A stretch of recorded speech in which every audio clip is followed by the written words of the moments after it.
Your Wasteland Reviewer, and welcome to Lost in the Wasteland, my weekly interview show where I have a guest and we get a little bit more of a perspective on their perspective on movies. She's laughing at me. And this week I have my fiancee, Jess, here, who will be on for her third interview, making her only the second person to put up with this crap for 3 times. I love you. It's hard to... No reaction at all. But Jess, thank you for taking the time to join the show. You're welcome. Great to be here. I'm glad to hear. Are you ready to go? I always. So, if you actually got the choice of what you're going to watch all day instead of probably just sitting around watching a whole bunch of stuff with me, if you have one day and the whole day is completely open and you're going to have a movie marathon, what would be the theme of your movie marathon? First of all, how dare you ask me that when I specifically asked not to choose what we're watching. We've been over this before, but I know that no one on the internet is psychic. Probably. We learned that from that Randy Johnson. Not Randy Johnson, what's his name? The Amazing Randy. No, don't even. Do not bring up Jean Benet's tricycle. No, not Jean Benet's tricycle. The guy the documentary that about the Amazing Randy who debunks like paranormal and psychics and stuff. He I don't think I've seen that one. Oh, well, wow, I actually watched something without you. It was a great documentary. I recommend it. For the record, Jess watches a lot of true crime documentaries without me, so... Watches is a loose term. Has on for background. But for things that you would actually watch and spend a whole entire day watching, what marathon would it be? Well, we have discussed this before. I'm a big fan of the idea of an Uncage My Heart movie marathon where you alternate Nicolas Cage being really himself versus him actually well casted in roles. So you get a Wicker Man, then you get like an adaptation, then you get Moonlight, and you get Pig. So she meant Moonstruck specifically, because to be fair, I couldn't make it through that. It was before I was really seasoned. Nick Cage. About the third time he yelled at Cher, I had to turn it off. Because for the record, Academy Award-winning actor Nicolas Cage was not indeed in Best Picture winner Moonlight. Yeah. But he was indeed in Moonstruck in his lovely tank top yelling at Cher. You get a Moonstruck, and then you get Mandy. Yes, Mandy. Throw in, you get a Vampire's Kiss. Yeah, Vampire's Kiss is essential. Set Vampire's Kiss, and get Pig. That's what I mean, just alternate one after the other. I would definitely be down for an all-day. Or do like a morning and an afternoon, so that if people want to join for just one. Because I know that there's friends that I have and coworkers who will only watch... I've built up trust, which I'm going to try not to violate. They will only watch like non-screaming, like a mad person. Nicolas Cage roles. I mean, like, it's acceptable if it's in the role, but they don't want like a Wicker Man. There you go. So that's mine. We're going to watch some Nick Cage at some point then. We need to make this actually happen. It's been on the table for at least 6 years. Well, to be fair, we did have movie marathons in the before times, and then, COVID happened the past couple of years, so maybe it's time to bring back movie marathon days. I'm good now. I'm evened out on antidepressants. I'm good. There we go. So, the next question for you, Jess, is if you had a friend who had never watched a movie before... I would simply unfriend them. Because they're either an alien or created by a computer program. So they've never seen a movie before. Descended from Amish people, Mennonites. So maybe one of your Mennonite ancestors has never watched a movie before. What movie would you show them? I would, let me think. It's a fine line between wanting to completely fuck with them and genuinely wanting to nurture their interest. I would show them the movie of The Train. Oh, freak people out in the 1800s. So the original film of just a train driving towards the camera. I'd be like, here it started, and then I would show them whatever schlock came out most recently, and be like, this is where we are.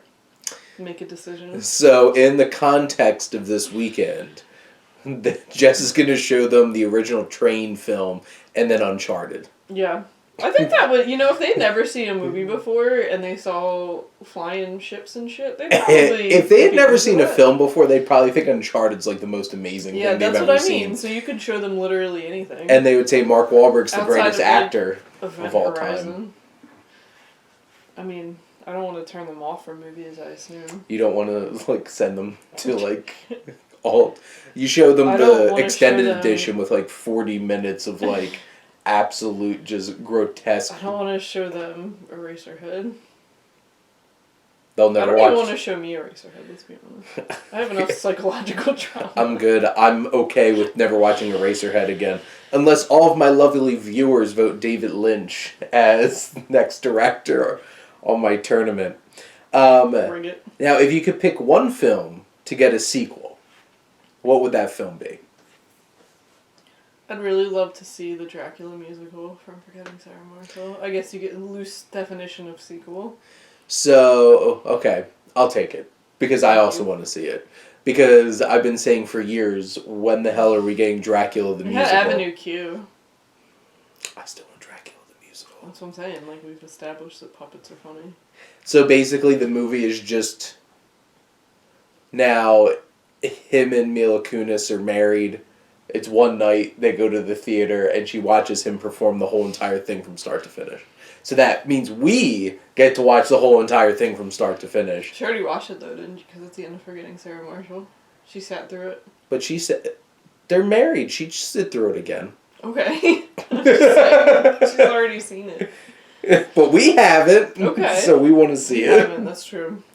Now, what is a film from your childhood that you have not watched since your childhood that you would actually want to go back and revisit? Everything I have already revisited has been revisited, and either it's held up really well or it's been absolute garbage. There's no meh. As we just watched Lilo and Stitch this morning in preparation for the movie club this month. Yeah, childhood's a broadly defined period. Well, Lilo and Stitch came out when we were 11. Mm-hmm. We're still children. Mm-hmm. That's fair.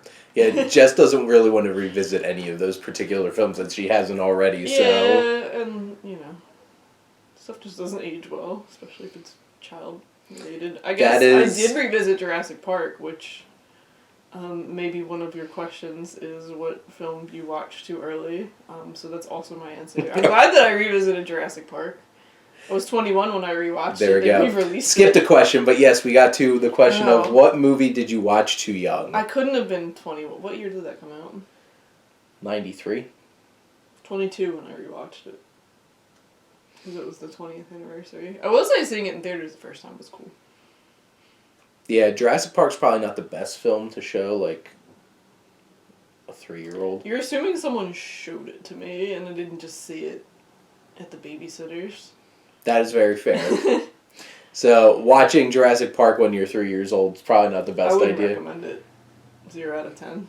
It scared me until I was, teenager, so... Yeah, I just actively avoided it. But such a great movie. Yeah, I'd recommend it in general. Just The Gold Bloom. Yeah, I think I only saw the scene where the T-Rex flips the car. And as a small child, I was pretty freaked out. That's fair. That would freak me out, too. Giant lizard. Except if it's Godzilla 1998, then it wouldn't. Alrighty. Actually, it was probably more like a giant bird. If we want to get particular... I think they're considered reptiles. I don't know. My mom spent all that money for science trips and I can't remember. Where's all their feathers? They should have feathers. Where's all the feathers in Jurassic Park? But we didn't get the feathers. But that's besides the point. So, if you could visit a place from a movie, what place would you want to visit? New Zealand. Not Middle Earth. No, specifically New Zealand. I don't want the hazards of Middle Earth. I want the aesthetic without the evil. So that'll be a life goal for us because I also want to go to New Zealand. It's 26-hour plane ride. You know how many movies I could watch? I've been on a 22-hour plane ride after a while. You're just kind of like, yeah, this is my life now. I'm assuming you would sleep for some of it. Yeah, especially, not what. Well, you know me. I don't. Yeah. Sleep. I would fall asleep probably relatively easy. People next to me fell asleep. And you're just like, these bastards. I wish I could fall asleep. If someone is sleeping around me, I automatically hate them. Now, what film experience do you feel like made a legitimate impact on your life? Good question. Well, thank you. I was a big fan of Belfast when we saw it. I was like crying. And we were like, it was so beautiful, right? I'm like, no, I need to quit my job. And you were like, what? Exact words. She actually said that in the car ride. Shane was like, what do you think? I said, I think I need to quit my job. And he was confused. Jess had an existential crisis after watching Belfast. Onward really affected me too, because it's interesting to see early childhood loss represented in a way that it did, and it wasn't necessarily a traumatic way, which is nice, because I lost my dad when I was 4, and it really, the main character really, accurately represents what it's like to Tom Holland lose a child, or lose a parent that early, because I don't really remember my dad, and it's accurate, he doesn't really remember that either, and like the cobbling together of memories and like hanging on the guy at the restaurant when he, because at my grandma's funeral, my dad's best friend said, oh, I have so many stories. I said, I'd love to hear them. And he walked away and I was like, that wasn't a fucking joke, Jeff. Get back here. Come back. So if Jeff is watching this, please get in touch with Jess so she can hear all these stories. Fogel, I forget my mom spelled it. Please contact Susan or Michael. Michael has our numbers. Please contact him. We need you to drive him to the wedding and also tell me stories about my dad. Thank you. There you go. That's Jeff Fogel of Franklinville, New Jersey. What's so interesting is that you brought those two movies up because one, Onward, I think might have been our last movie together before COVID struck in a theater. And that was a pretty special one. And then I think Belfast was the first time we went back to a theater and there's actual full theater. Maybe that's what it was. Maybe it's just imprinted. No, Onward really did affect me, and Belfast really was a beautiful movie. It sure was. And there was, I was surprised there was a decent amount of people at Uncharted on Friday. But, Belfast, that was a full theater. Yeah. With a bunch of middle-aged people. Middle-aged to elderly. Middle-aged to elderly. Some silver foxes in there. So basically, Belfast was the one movie during the pandemic in the past 2 years that elderly and middle-aged people actually came out to go see. True. Because they really have not. It's a bunch of dumb young people who are like, I can't get COVID. I'm going to go see Spider-Man 10 times. I can't get COVID. If I do get it, it won't kill me. 10 times. Go see Spider-Man 10 times. Be careful, y'all. Yes. I mean, I don't think movies are more risky than anything else now anymore, honestly. At this point, I work at a school, and I spend time in a classroom with people. Mm-hmm. I work in a school also. So there we go. But, now, what movie would you turn into a TV series? I hate TV series. Just kidding. Despite the fact that we watch TV all the time. I keep it on in the background, that's the thing. It's hard for me because I don't really watch TV series. I just kind of honestly go on YouTube and keep stuff on in the background. That movie I just talked about with The Amazing Randy, I would love to see a TV series of people debunking, or not, or confirming. There's a prize out there for people who are legitimately psychic or have abilities. Would it be something like... Isn't there Ghost Hunters and shit like that? No, Ghost Hunters feeds into it, come on. Okay. Well, I've never watched it. Ghost Hunters, Ghost Adventures, no, they definitely are I just know that they've spoofed things like that in both the show Evil and Supernatural. No, they investigate hauntings, but his thing specifically is not really focused on ghosts or hauntings. It's you say that you're a psychic or that you can find... I mean, he really focused... He's dead, which is sad. Although he's lived a really long life. He started as a magician, and then he got into... Like, his whole thing is let people know they're being tricked. That doesn't mean it's any less magical, but don't piss on my neck and tell me it's raining. It's like when people tell me, don't you know that it's fake when I watch pro wrestling? Yeah, exactly. I'm just like, You just buy into it. So I would watch people who are applying for the $1 million prize for being legitimate psychics. And it's hosted by Bill Murray in character. I would watch that. As Venkman. Yeah, I would watch that. Because, they prey on people.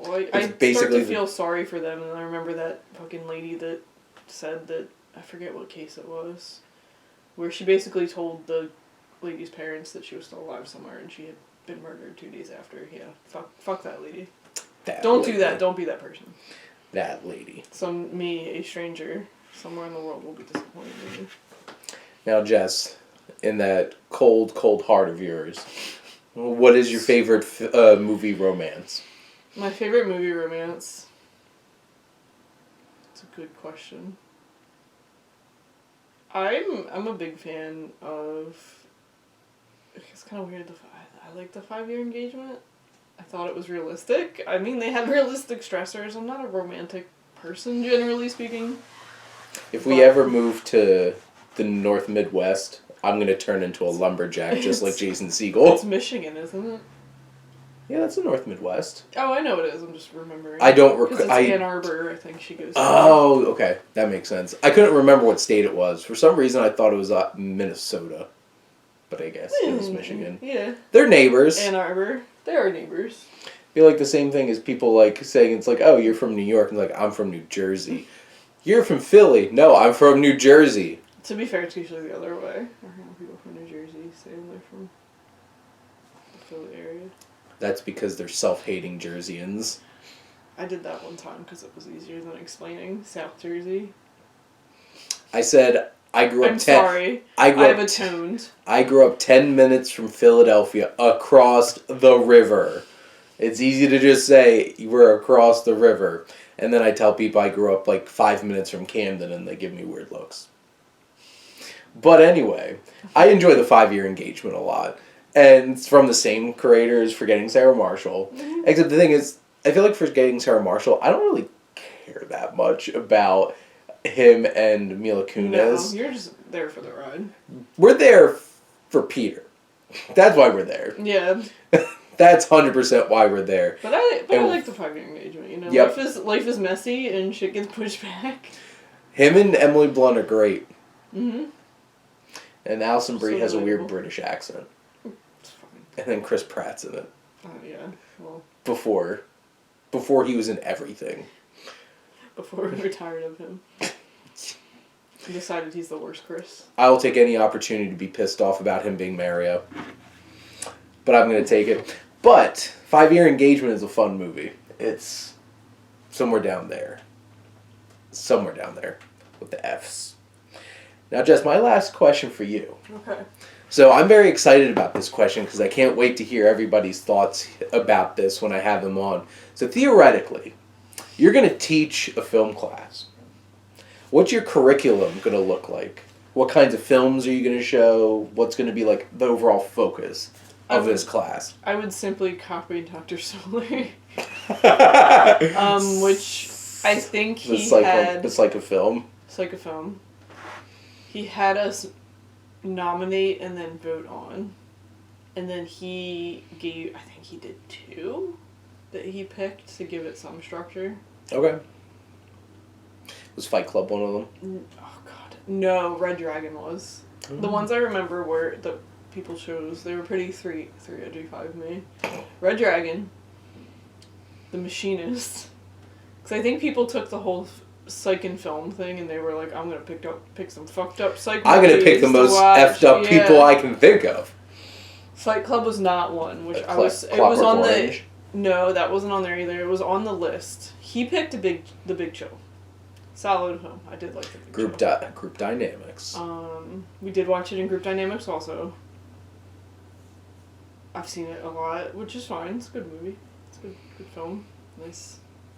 I'm close. And the nice thing is, future appearances by Jess on this show will be us talking about films related to her curriculum. So, oh no. So we get to pick films in the future that highlight psychology. Oh, I didn't. No, that wasn't the point of the vote. Is people took it that direction. He didn't specifically have us pick movies with psychology themes or. So it literally was just you could pick whatever. You could have picked any film and nominated it, and people went with those. I failed the test. See? You would have jumped in with them. But here's the... Jess really knows what's going on. He had us watch that movie, too, with the guy that's like, is he immortal or not movie? Well, not immortal, what was that? It was like an obscure... I don't think it was obscure, like... Highlander? No. It was a movie. That would be a fun one to talk about. It's like, his house has all this weird shit in it. You know, he's got a Paleolithic blah blah blah, and it's verified, and this lady's like, why do you have all this weird shit from the Paleolithic era? And he goes, well, I was around then. I can't remember. I don't think I've ever heard of this. Please let Shane know if you know what movie this is. We're going to have to look into this and maybe talk about that one. I think of this once every 10 years, and I still can't remember what it was called, but that was one of them, I think. So you've thought about this once mm-hmm. since you had this class? I'm not good at math. Once every 10 years. No, I thought about it twice before the last 10 years. Because I had to see it in class, so I thought about it then. Fair. And then... There you go. Yeah. So we're going to have a psych of film curriculum. So Jess could pick whatever the hell she wants because that seems like that was the rule of this class. Oh yeah, and I'm going to follow it. There we go. But that was my last question for Jess. But here on the show, I always like to wrap up the show by having my guest ask me a question. So Jess, what would you like to ask the Wasteland Reviewer? How dare you? Is that a question? It is, technically. Grammatically. Grammatically. But what is your real question? What is my real question, Shane? How's it feel to go through 3 rounds of this with everyone? No, I revised that. Who is the other person? Was it Paige? Yeah. Okay, that's my question. Thank you. So I will answer that one question of going through 3 rounds with people of this. I think it's really fun and interesting. And obviously we know each other very well because, you know, we're getting married and this isn't like the 1800s or before where it's just like, this is an arranged marriage. If this was the 1800s, we wouldn't be together because he'd be Italian. I wouldn't even be here. And that here. would be foreboding. Oh, yeah. Yeah. People are shitty. My peoples did... Well... Oh, yeah, you wouldn't be here. My great-grandfather and great-grandmother came in, like, the 20s. Like, the early 20s. So, like... And they didn't go to Ellis Island. They showed up in Philly. Yeah, that's why you can't trace any records from my family. Is because they came through Philly, and Philly had... We came in records, I guess. Philadelphia. And they changed the spelling. As yeah, they changed the spelling of Delali as well. Because, like, Delali... It has to have an E at the end. Dumbass. But anyway, I digress. But I don't think it's dumb so much as it is. I don't give a shit. It's gonna be what I say it is. It's ignorant. It is ignorant. I've been watching a lot of South Park lately. But I think it's really interesting because I've made a lot of friends through this. And, like, every one of these, like, I get to know even more about them. And some of these are, like... Now you're really thinking about, like, the broad perspective of things. Like, you give somebody a whole entire day, what would they spend, like, movie-wise, what would you spend that time doing? If it's me, you just find whatever's shiny. Nick Cage. Unless you've specifically been asked this question before and had time to prep. And I'm very excited about the film curriculum one because that's a springboard to try something new and different and shake things up. Oh, now I gotta think about it. Well, she has a lot to pick from here. And also all the streaming services that I pay for, so... Endless movies! That's the biggest benefit to marrying you is that I get streaming services. Endless. Well, that's not even a benefit of marrying me. Look at all my friends that already use my streaming services, and they didn't have to marry me. Choose. If I had to choose, screw all of them. Oh, thank you. Because Jess gets first dibs. Right. But I don't need to, because we just use the same account. Yeah. Well, you have little profiles on all my I do on accounts. Netflix because you mess up my algorithm.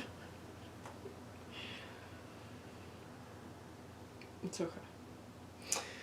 Fine, I will never mess up Jess's algorithm by watching literally anything. The algorithm But- sucks anyway, let's be honest. I hate Netflix. I hate how... Oh, that's a pet peeve of mine. People are like, Netflix has, like, the only good interface for a streaming service. I'm like, bullshit. Balls. I hate Netflixes. You can't find anything. And those rows keep changing order. And Yeah, why it's can't I find my disorienting. continue watching?